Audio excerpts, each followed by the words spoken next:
رضوی صاحب آف لاہور پیارا ہے اینو پیچھا کریں اینو میں برتے آمن نہیں چلو چلو پیچھا ہو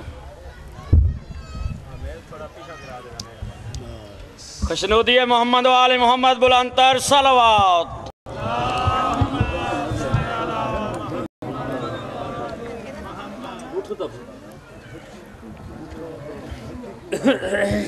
بسم اللہ الرحمن الرحیم الحمد لأہلہ والصلاة علی اہلہ حمد اس کی جو ہر حمد کے لائق درود و سلام ان ہستیوں پر جس کے صدقے سے درود میں دم درود آئے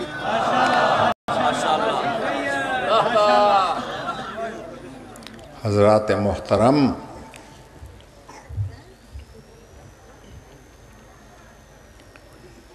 دنیا میں سب سے آسان کام ہے نصیحت کرنا اور سب سے مشکل کام ہے کسی بڈھے سے منبر لینا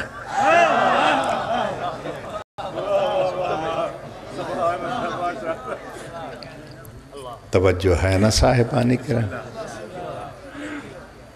چونکہ مجھے شب عاشور کی ریکارڈنگ کے سلسلے میں واپس بھی جانا ہے اس لیے میں بالکل سادہ الفاظ میں مختصر باتیں کر کے اجازت لوں گا بزرگان محترم ابھی آپ میرے مولا علی کے فضائل سن رہے تھے مولا علی کی ہستی وہ ہستی ہے کہ جس کے لیے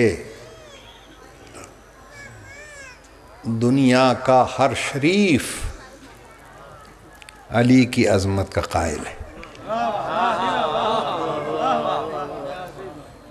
اور میرے سنی شیعہ بھائیوں یہ جملے میرے نہیں ہیں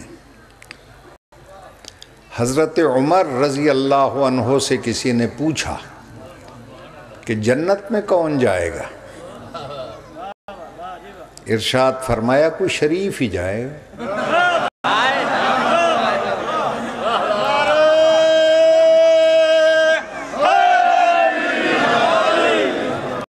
جنت کمینوں کی جگہ تو ہے نہیں پوچھنے والوں نے پھر پوچھا حضرت یہ بتائیں کہ شریف کسے کہتے ہیں اب حوالہ دیتا ہوں برادران اہل سنت کی مشہور کتاب صواعق محرقہ کا رضی اللہ عنہ نے فرمایا لا یتم الشرف الا بولایت علی ابن ابی طالب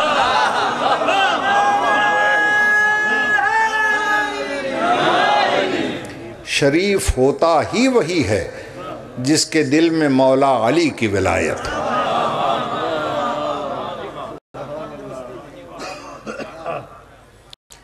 میں نے تقریباً کافی مذاہب کا مطالعہ کیا اور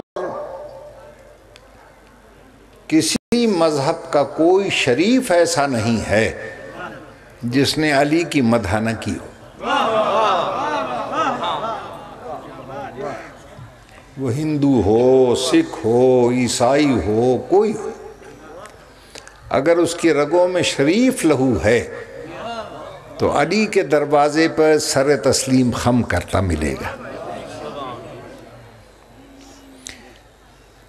آپ سب کو یاد ہے مشہور شاعر ہے ہندو کرشن بہاری لال نور جس نے کہا تھا نثار مرتضیٰ ہوں پنجتن سے پیار کرتا ہوں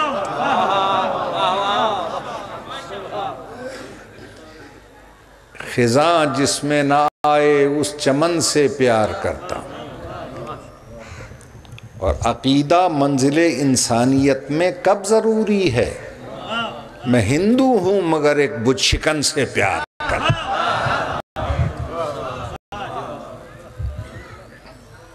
یہ تو ہے ہندو شاعر. اس کا شعر بتلاتا ہے کہ شریف لہو ہے بدن میں اس کا. اور جب مولا علی کعبے میں تشریف لائے تو ایک اور ہندو شاعر ہے، کہیں تو اس کا بھی شعر سنا دوں. دھیرج کمار پنڈت، وہ کہتا ہے علی کو دیکھ کر کہنے لگے بت. مسلمان نہیں ہے، ہندو ہے. علی کو دیکھ کر کہنے لگے بت، اب اپنے ٹوٹنے کی آ گئی رت. چلو کعبے سے واپس پنڈ چلیے، اٹھاؤ بسترے رائے بنڈ چلیے.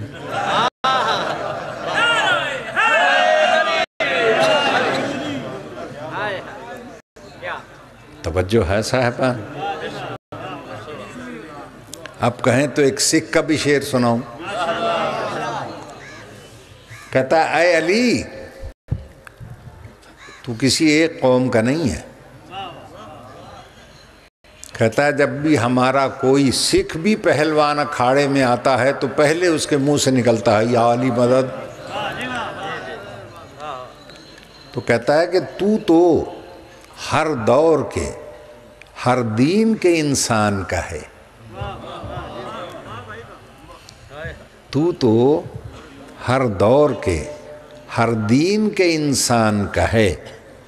کم کبھی بھی تیری توقیر نہ ہونے دیں گے، اور ہم زمانے میں سلامت ہے تو انشاءاللہ تجھے قوم کی جاگیر نہ ہونے دیں گے.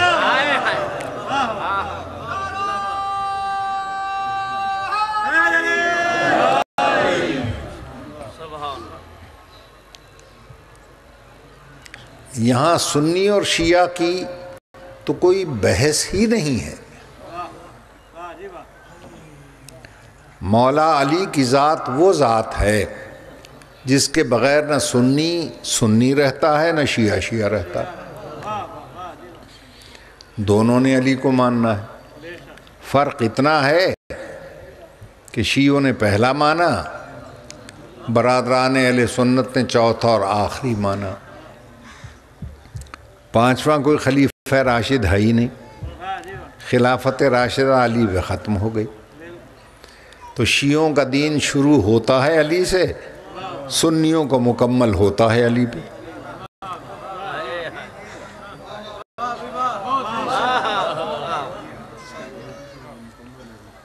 توجہ ہے نا میرے محترم سامعین؟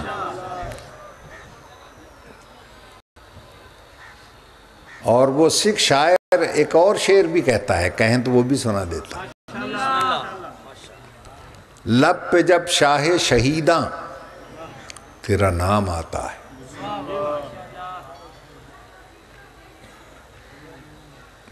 ساقی کوثر لیے جام آتا ہے. اور ہم کو بھی اپنا بنا لیجئے مولا، یعنی ہم سکھوں کو بھی اپنا بنا لیجئے مولا، کھوٹا سکہ بھی تو آقا کا بھی کام آتا ہے.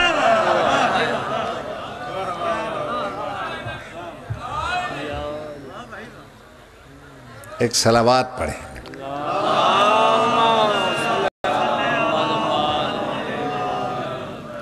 یہ ہستیاں ہی ایسی ہیں جو پوری دنیا کا سرمایہ مشترک.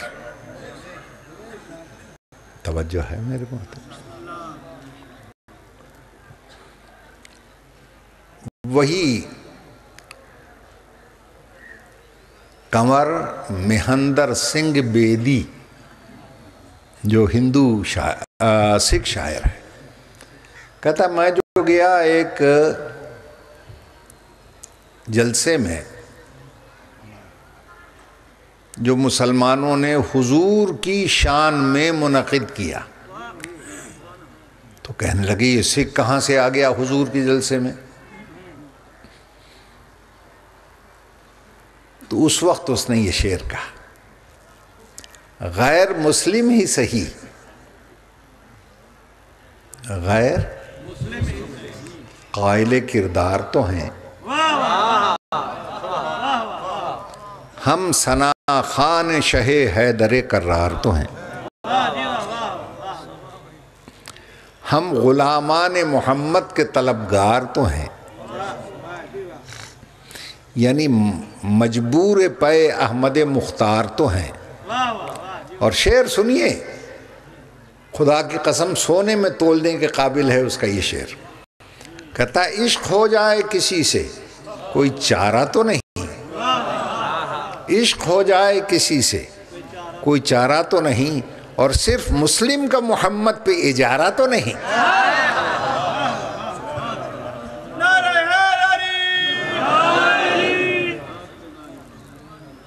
توجہ ہے نا صاحبان؟ تو کہتا ہے کہ ہمارے اور ہمارے جتنے گرو گزرے ہیں وہ سب کے سب عاشقان محمد صلی اللہ علیہ وآلہ وسلم ہیں، ہمیں بھی انہی کی ذات سے عشق ہے۔ توجہ کیجئے گا۔ اور ادب نے کیا کہا تھا؟ ادب نے کہا تھا عشق انسان کے بس کی بات نہیں، حکم پروردگار ہوتا ہے، اور عشق والوں کو علم ہے اس کا، حسن کے اشتہار ہوتا ہے۔ اللہ تو حسین نہیں ہے، وہ احسن ہے، یعنی حسن کی سپرلیٹیو ڈگری پر اللہ ہے، اور اس کے حسن کا جو اشتہار ہے اسے محمد مصطفیٰ کہتے ہیں۔ توجہ ہے صاحبہ؟ اللہ نے کہا اگر میرا حسن دیکھنا ہے تو میرے محبوب کو دیکھو۔ اسی لیے ہر انسان اور خصوصاً کلمہ گو کا نقطۂ مرکز عشق اگر کوئی ہے تو حضور کی ذات ہے۔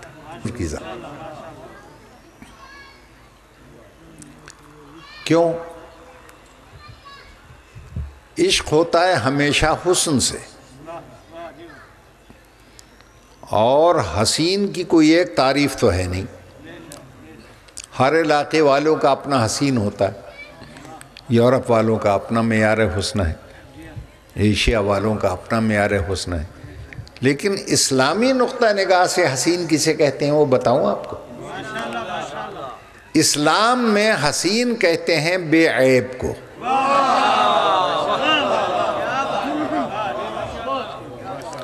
جو جتنا بے عیب ہے اتنا ہی حسین ہے، اور ہمارے عشق کا نقطہ مرکز محمد کا وہ حسن ہے جسے اللہ بھی کہہ رہا ہے کہ وہ بے عیب بھی کہہ رہا ہے کہ یہ بے عیب ہے۔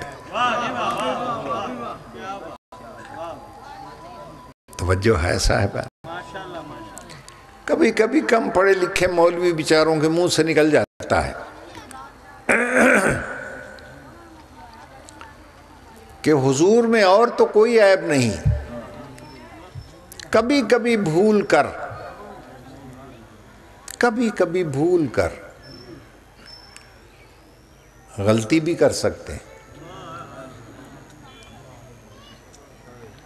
ارے بھائی کبھی کبھی بھول جانا ہی تو عیب ہے۔ مولوی صاحبان کہتے ہیں کبھی کبھی بھول جاتے تھے، اللہ کہتا ہے سَنُقْرِئُكَ فَلَا تَنْسَىٰ، ایسا پڑھا کر بھیجوں گا اے محمد کہ تیرے بھولنے کا سوال ہی پیدا نہیں۔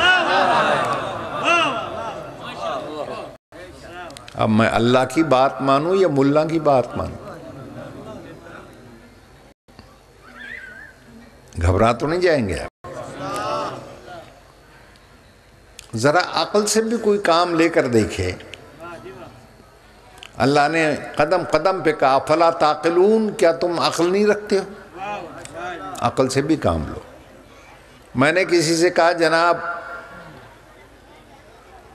بڑی تکلیف میں ہوں، بیمار رہتا ہوں، کوئی اچھا ڈاکٹر بتائیں۔ انہوں نے کہا ڈاکٹر بتاتا ہوں، برطانیہ، فرانس، امریکہ کا پڑھا ہوا ہے، لیکن بس اس میں ایک کمی ہے، کبھی کبھی جان بوجھ کے نہیں کرتا، کبھی کبھی بھول کر نسخے میں دوا کی جگہ زہر لکھ دیتا ہے۔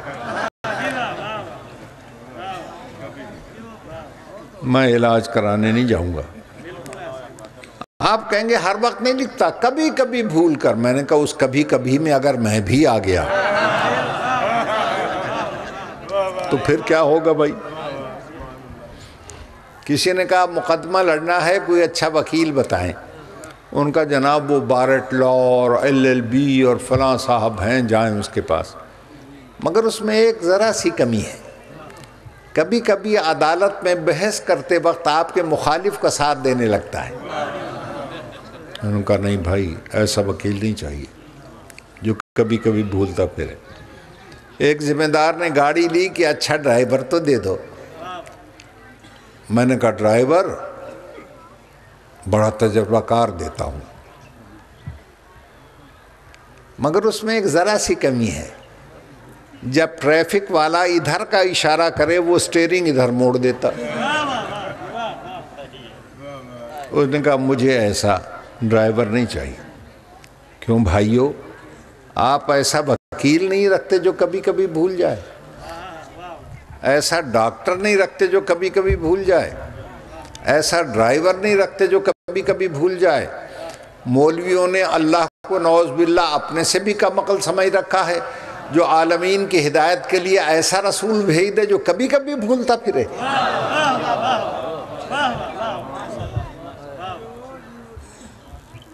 یہ بھول جانا ہی سب سے بڑا عیب ہے،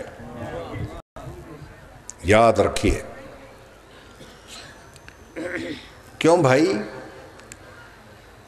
میں تو بہت کم پڑھا لکھا آدمی ہوں، بہت بڑے فاضل انسان سے آپ قصیدے بھی سن چکے، مجھ کم پڑھے لکھے کی ایک بات کا جواب دیجئے، کیا آج تک کسی نے کسی عیب دار کی قسم کھائی ہے؟ ادھر جو لوگ چپ بیٹھے ہیں شاید ان کے یہاں رواج ہو، کسی نے قسم کھائی ہے مجھے قسم ہے تیرے ٹیڑھے منہ کی، مجھے قسم ہے تیری لنگڑی ٹانگ کی، مجھے قسم ہے تیری پھوٹی ہوئی آنکھ کی؟ معلوم ہوا کوئی کسی عیبدار کی قسم نہیں کھاتا۔ اور اللہ کیا کہتا ہے؟ لعمرک، اے محمد مجھے تیری ساری زندگی کی قسم۔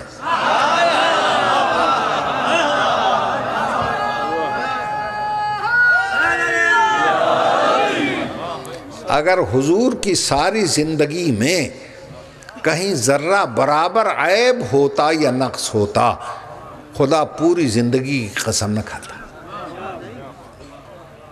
اور قسم بھی کیسی کھاتا ہے؟ لا اقسم بہذا البلد وانت حل بہذا البلد، میں اس سرزمین مکہ یعنی سرزمین کعبہ کی اس وقت قسم کھاؤں گا جب تیرے قدم اس میں آ جائیں۔ حالانکہ قدم تو لائق قسم نہیں ہوتے بھائی، لوگ سر کی قسمیں کھاتے ہیں، قدم کی کون کھاتا ہے؟ قدم اور سر میں فرق نہیں ہے۔ آپ نے کہا نسیم صاحب سلام علیکم، میں نے ٹانگ ہلا کے کہا وعلیکم السلام وعلیکم السلام۔ آپ کہیں گے بڑا بدتمیز آدمی، سلام کرتے ہیں ہاتھ سے، جواب دیتا ہے ٹانگ سے، اور اگر سر ہلاؤں وعلیکم السلام وعلیکم السلام، اب آپ بڑے خوش، حالانکہ سر بھی میرا ٹانگ بھی میری، سر ہلے تو خوش، ٹانگ ہلے تو ناراض۔ نہیں ابھی میں نہیں سمجھا سکا۔ سر والا اتار کے پگڑی یا ٹوپی آپ کے قدموں پہ رکھ دوں، پچھلے گناہ بھی معاف نہیں کر دو گے؟ اور اگر پیر والا اتار کے سر پہ رکھ دوں، مار ڈالو گے جان سے، کوئی مجھے یہاں تو گھسنے نہیں دے گا۔ مگر اللہ کہتا ہے میرے حبیب ساری دنیا کے قدم اور ہیں، ساری دنیا مل کر بھی تیرے قدم جیسی نہیں ہو سکتی. تیرے قدم آئیں گے سرزمین مکہ پر تو میں اس کی قسمیں کھاؤں گا. سر لائق قسم نہیں ہوتے، لیکن اگر محمد کسی زمین پہ قدم رکھ دیں تو وہ زمین قابل قسم ہو جائے. اب سوچ کے بتلانا، قدم رکھے تو قابل قسم ہو جائے، اور اگر وہ کسی منہ میں زبان رکھ دے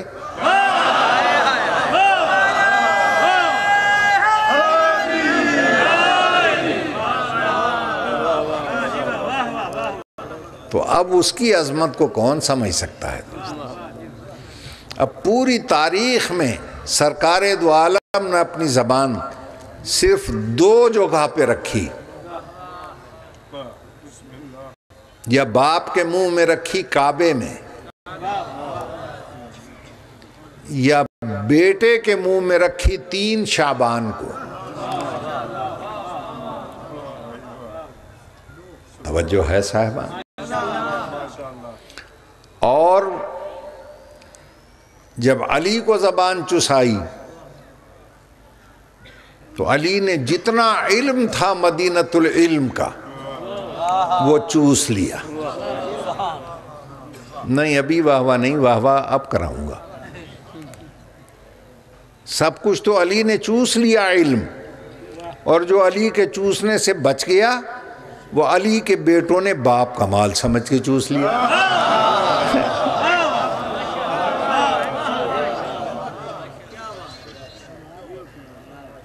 توجہ ہے میرے محترم سامعین؟ تو میری گزارش کرنے کا مقصد یہ ہے کہ سب سے پہلا فریضہ یہ ہے کہ ہم اللہ کے بعد حضور کو پہچانیں.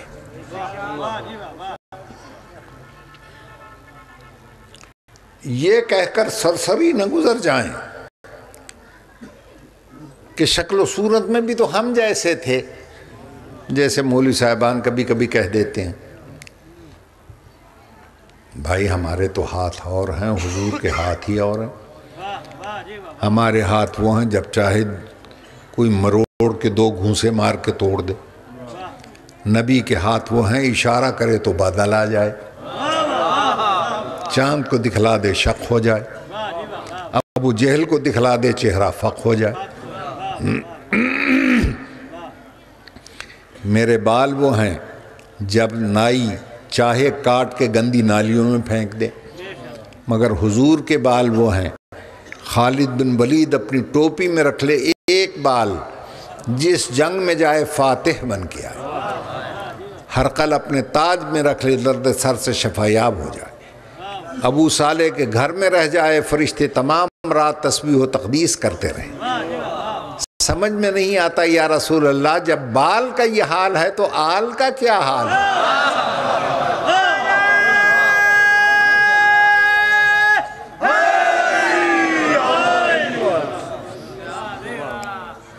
ہمارے دانت وہ ہیں جو پان اور نسوار سے کالے ہو جاتے ہیں، مگر حضور کے دندان مبارک وہ ہیں اندھیری کوٹری میں مسکرا دیں تو ام المومنین کو گمشدہ سوئی مل جائے اور جناب خدیجہ کو یک سوئی مل جائے.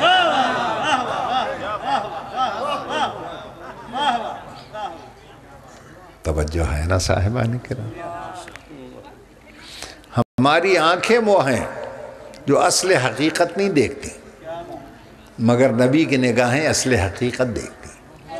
ہم تو دور سے دیکھتے ہیں کہ نہر بہہ رہی ہے، قریب جاتے ہیں دوپہر کو پکی سڑک کی لک چمک رہی ہوتی ہے. ایک پلیٹ فارم پر 2 گاڑیاں کھڑی ہیں، سامنے والی چل پڑی، ہم سمجھے ہماری چل رہی ہے. تو ہماری آنکھیں تو اصل حقیقت بھی نہیں دیکھتی، مگر نبی کی نگاہیں اصل حقیقت دیکھتی. یہی وہ راز تھا جسے مولوی نہیں سمجھے. یا رسول اللہ یہ مسجد مدینہ ہے، یہ بچوں کا پلے گراؤنڈ، یہ اللہ کی نماز ہے، یہ بچوں کا مشغلہ، یہ کون آ کے سجدے میں بیٹھ گیا؟ اتار دیں اسے. آواز آئے گی تو اپنی آنکھ سے دیکھ رہا ہے. میں اپنی آنکھ سے دیکھ رہا ہوں، تو نواسا دیکھ رہا ہے، میں بانی لا الہ دیکھ رہا ہوں۔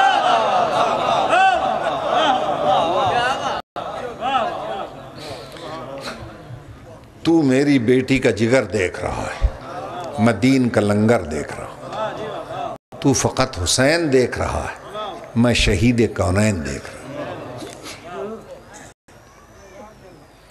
سجدے کو طول دے دیا، حسین کو نہیں اتارا۔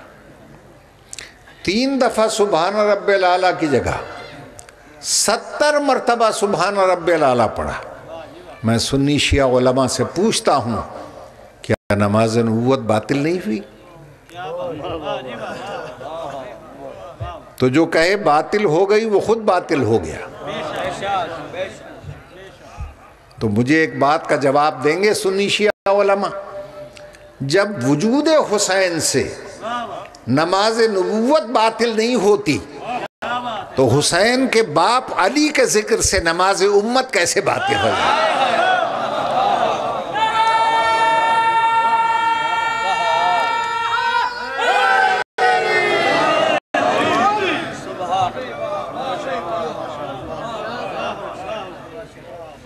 اور جب 70 مرتبہ سبحان رب العالی پڑھ لیا، حسین مسکرا کے اترا کہ نانا تو نے میری ناز برداری کی ہے 70 تسبیحوں سے، میں بدلہ اتاروں گا 72 کے ذریعے۔ اور نانا اگر فرصت ملے تو آپ بھی آ جائیے گا میرا سجدہ دیکھنے۔ آپ نے سجدے میں سر رکھا اپنی مرضی سے، اٹھایا اپنی مرضی سے، مگر میں رکھوں گا اپنی مرضی سے، اٹھاؤں گا نہیں۔ قاتل کا خنجر اٹھائے گا تو اٹھائے گا۔ اور عزیزان محترم، یہ تو گھرانہ ہی نماز اور عبادت اور زکوٰۃ کا گھرانہ ہے۔ نماز حضور نے بھی پڑھی، نماز حسین نے بھی پڑھی، نماز علی نے بھی پڑھی، نماز حسین نے بھی پڑھی، زکوٰۃ علی نے بھی دی، زکوٰۃ حسین نے بھی دی۔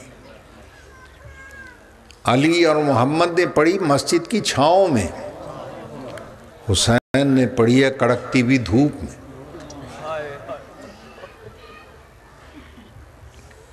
اور عزیزو، زکوٰۃ علی نے بھی دی، زکوٰۃ حسین نے بھی دی۔ علی نے انگوٹھی دی، حسین نے بھی انگوٹھی دی۔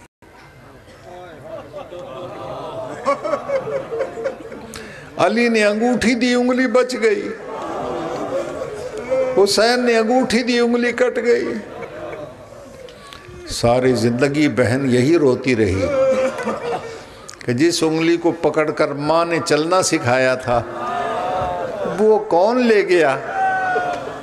تو تڑپتی ہوئی لاش سے آواز آئی، پہلے تو بتا تیری چادر کون لے گیا؟ جہاں چادر گئی وہاں پر میری انگوٹھی اور انگلی بھی چلی گئی۔ عزیزو، ایسی بہنیں کس کو ملیں گی؟ بھائی کی لاش پہ آ کے کہتی ہے، حسین بھائی مجھے تیرا وہ وقت بھی یاد ہے جب ابا نے درزی، جنت کے درزی سے تیرا عید کا جوڑا منگوایا تھا۔ وہ درزی بھی موجود ہے، وہ جنت بھی موجود ہے۔ اگر اجازت دے تو آج تیری بہن اسی درزی سے تیرا کفن منگوا لے۔ آواز آئی، میری بہن تکلیف نہ کر، جن ظالموں نے انگوٹھی کے لالچ میں میری انگلی نہیں چھوڑی وہ جنت کا قیمتی کفن کیسے چھوڑ دیں گے؟ بے کفن دفن ہو جانے دیں۔ وہ بھی عالمہ غیر معلمہ تھی، اس نے کہا اچھا حسین تو اپنی مرضی سے بے شک ہو جا دفن بے کفن، لیکن میرا ایک وعدہ سن لے، تیری بے کفنی کا اتنا پرچار کروں گی، وعدہ کرتی ہوں قیامت تک ہر مرنے والا تیرے کربلا کا کفن نہ مانگے، مجھے بہن نہ سمجھنا۔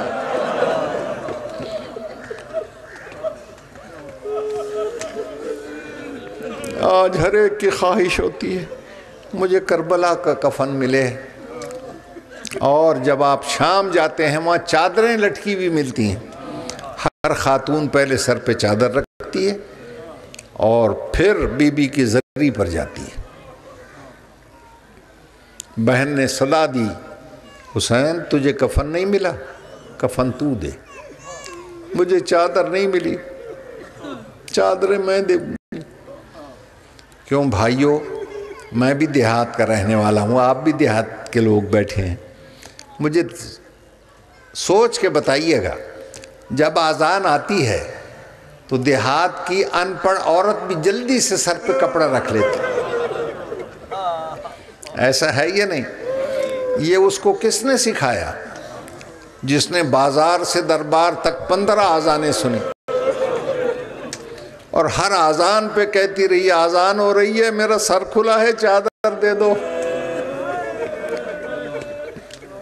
اس کے صدقے میں ہر مسلم خاتون کے سر پہ چادر بھی ہے اور ہر ایک کو کفن بھی نصیب ہے۔ اللہ ان بہن بھائیوں کے صدقے میں ملت مسلمہ میں وہ اتحاد پیدا کرے کہ سنی شیعہ کی تفریقی ختم ہو جائے اور سارے مسلمان مل کر سرکار محمد مصطفیٰ کی عظمت کو پہچانیں اور ان کی اولاد کو پہچانیں، اور خداوند عالم ان ہستیوں کے صدقے میں بانی مجلس کی تمناؤں کو پورا کرے۔